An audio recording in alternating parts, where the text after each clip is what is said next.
शोहर के दिल में मोहब्बत के जज्बात पैदा करने में बास चीजें नहायत अहमियत की हामिल हैं। यूं समझें कि शोहर को मोहब्बत से घायल करने के लिए औरत के पास कुछ हथियार हैं जो अल्लाह पाक ने औरत को अता किए हैं। अब ये हर औरत की अपनी सलाहियत है कि वो इन हथियारों का इस्तेमाल करने का फन जानती है या नहीं। शोहर के दिल का ताला अगर बंद भी है तो औरत के पास ऐसी चाबियां हैं जिनसे वो बआसानी खुल सकता है। जरा सुन लीजिए कि ये 4 चाबियां कौन सी हैं। पहली चाबी, आंखों का हथियार। सबसे पहले इंसान की आंखें हैं। दोस्तों, ये वो कुंजियां हैं जिनके जरिए से औरत अपने खामद के दिल के बंद ताले को खोल सकती है।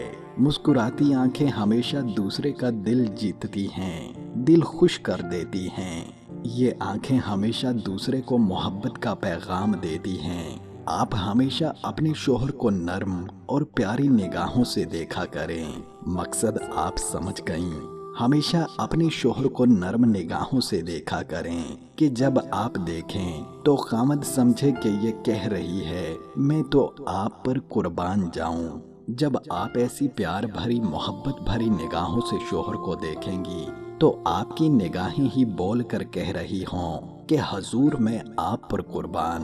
तो याद रखिए, इस अमल से शोहर के दिल में बीवी के लिए बेपनाह मोहब्बत पैदा होगी। शोहर के बंद दिल का ताला खोलने का दूसरा हथियार बातों का हथियार है। इसी तरह मौका महल की मुनासबत से प्यार की बात कह देना ये शोहर के दिल के ख्वाबिदा तारों को छेड़ देता है और खामद के दिल के तालों को खोल देता है। हमने ये देखा है कि फरंगी औरतें अपने खामदों के साथ मोहब्बत और उल्फत के जज्बात कहने में हद से ज्यादा खुली होती हैं, जबकि हमारी मुसलमान औरतें शोहर से मोहब्बत भरी गुफ्तगू में हद से ज्यादा कंजूस होती हैं। याद रखिए, जो बीवी अपनी बातों से शोहर को राहत और तस्कीन नहीं पहुंचा सकती उसकी जिंदगी कभी खुशियों से भरी नहीं होगी। सारे जहां के लिए गूंगी हो जाएं, लेकिन अपने मियाँ को तो अपने एहसासात और जज्बात पहुंचाएं। मिसाल के तौर पर अगर कभी खामद जरा परेशान नजर आए तो कह दिया करें क्यों चुपके चुपके मेरे सरकार हमें नजर आते हैं। तो इस चुपके चुपके की कैफियत में अगर आप मुस्कुराती हुई निगाहों से शोहर को देखें तो आपका ये फिक्रा खामद की कैफियत को बदल कर रख देगा। इसी तरह कभी ये भी कहें कि मैं जब तक आपको ना देख लूं मुझे सुकून नहीं आता। ये एक छोटा सा फिक्रा है कि जब तक मैं आपको ना देख लूं मुझे सुकून नहीं आता। तो ये खामद के दिल में आपकी मोहब्बत के जज्बात पैदा करेगा। या जब खामद सफर से वापस आए तो आप अपनी मोहब्बत के लम्हात में कह सकती हैं कि दिन तो काम काज में गुजर ही जाता था मगर रात तो गुजरती ही नहीं थी। किसी की रोते कटी किसी की सोते कटी, लेकिन मेरे सरदार आपके बगैर मेरी ना तो रोते कटती थी ना सोते कटती थी। आप बहुत याद आते थे। अब आपने शोहर से इस किस्म के अल्फाज कह दिए तो उन अल्फाज से आपके खामद का दिल हर तरफ से कटकर आपके साथ पैवस्त हो जाएगा। कभी खामद ने आपको किसी काम से पुकारा तो आपने कहा जी मेरे सरदार मैं हाजिर हूँ। तो इस किस्म के अल्फाज का इस्तेमाल करना जिससे दूसरे को मोहब्बत का पैगाम मिले ये बीवी के लिए इंतहाई जरूरी होता है। शोहर के दिल को लगे ताले को खोलने का तीसरा हथियार खुशबू का इस्तेमाल है। इसी तरह औरत को चाहिए कि शोहर के लिए खुशबू का इस्तेमाल करे, क्योंकि खुशबू का इस्तेमाल आपके पास एक चाबी है। कुदरती बात है कि मर्द हो या औरत खुशबू हर एक को अच्छी लगती है। हमारे रसूलुल्लाह सल्लल्लाहु अलैहि वसल्लम खुशबू को पसंद फरमाया करते। पूरी दुनिया के इंसान फितरी तौर पर खुशबू को पसंद करते हैं। लिहाजा मेरी बहनों, आप हमेशा अच्छी खुशबू का इस्तेमाल करें कि खामद जिसको सूंघना पसंद करता हो। खुशबू सूंघने से इंसान के दिल में मोहब्बत के जज्बात मौजज़न होते हैं। इसलिए बीवी को चाहिए कि वो अपने खामद के लिए खुशबू का इस्तेमाल करे, मगर याद रहे कि ऐसी खुशबू ना हो जो बहुत ज्यादा फैले और गैरों तक पहुँचे।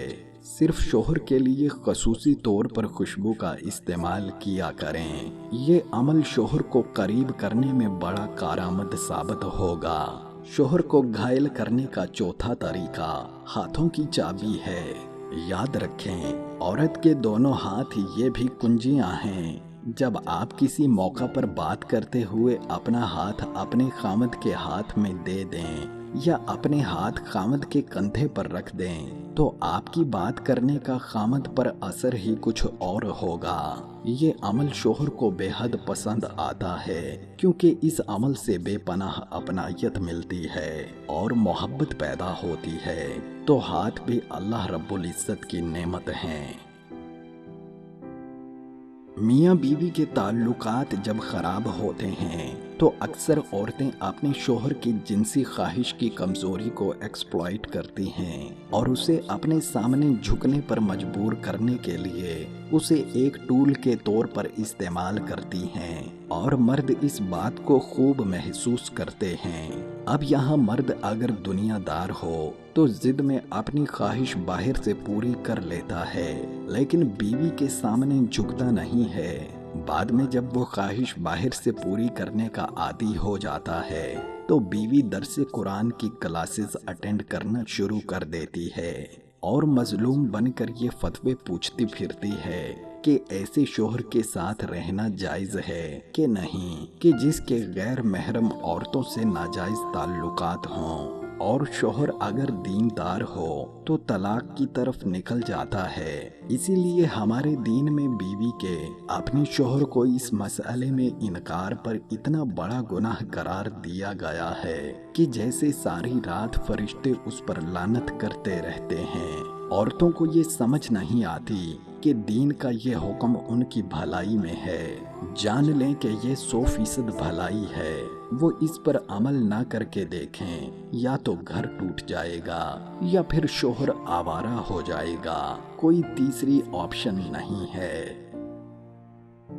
انسان کو توڑنے، چھوڑنے اور گرانے کے کئی طریقے ہیں، مگر انسان کو پانے، سنوارنے اور بنانے کا صرف ایک ہی طریقہ ہے، اور وہ فقط محبت ہے۔ درختوں کے پتے ہوں یا خونی رشتے، حالات جب برے ہوں تو احساس کی گرفت ڈھیلی پڑ جاتی ہے۔